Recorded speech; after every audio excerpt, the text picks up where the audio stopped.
Today in our 2014 Ford Focus, we'll be looking at our best hitch options. Now we have two hitches here today. The top we have a Draw-Tite Class 1 1.25" receiver, part number 24872. And on the bottom we have a Curt Class 1 1.25" receiver, part number C18110. Now both of these hitches will work on either the sedan or the hatchback models. If you have an ST model, they will require a different hitch. Now both of these hitches support a 200-pound max tongue weight rating and a 2,000-pound max trailer weight rating.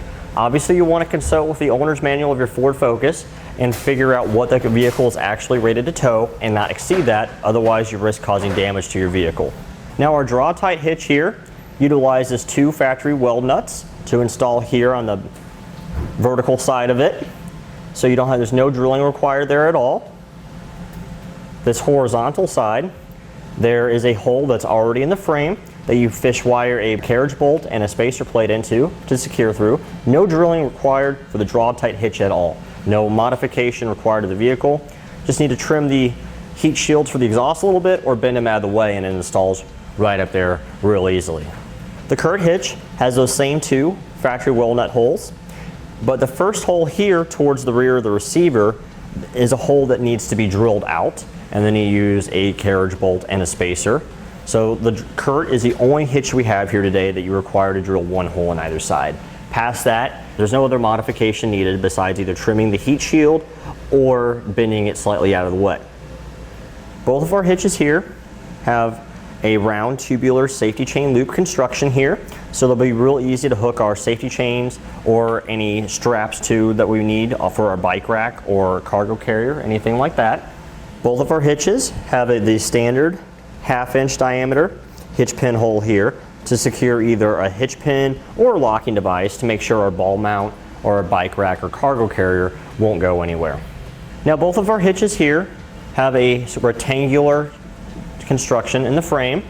You won't be able to see any of the frame on this. It's tucked up here real nicely underneath our vehicle. We'll show you that here in a few moments.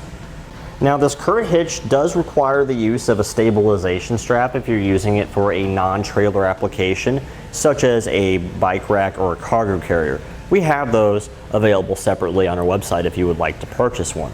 Now for my personal pick, if I was going to be choosing one of these two hitches to put on my Ford Focus, I would be going for the Draw-Tite myself, just because the fact you don't have to drill any additional holes in the vehicle and it does not require the use of a stabilization strap if you're using it for a bike rack or a cargo carrier. With that said, we have a Draw-Tite hitch installed on our Ford Focus here today, and we'll show you what it looks like. As you can see, like I said earlier, the entire body of the hitch is hidden behind our rear bumper cover here, and the only thing sticking out is the actual 1.25" receiver itself. The Curt hitch will look very similar to it. The only really difference being between the Draw-Tite that we have here and the Curt is that the pinhole will be a little bit more recessed, and the face of the 1.25" receiver will be back a little bit further too as well. And that completes our look at the best hitch options for the Ford Focus. Click the link below to shop, learn more, or visit us at etrailer.com.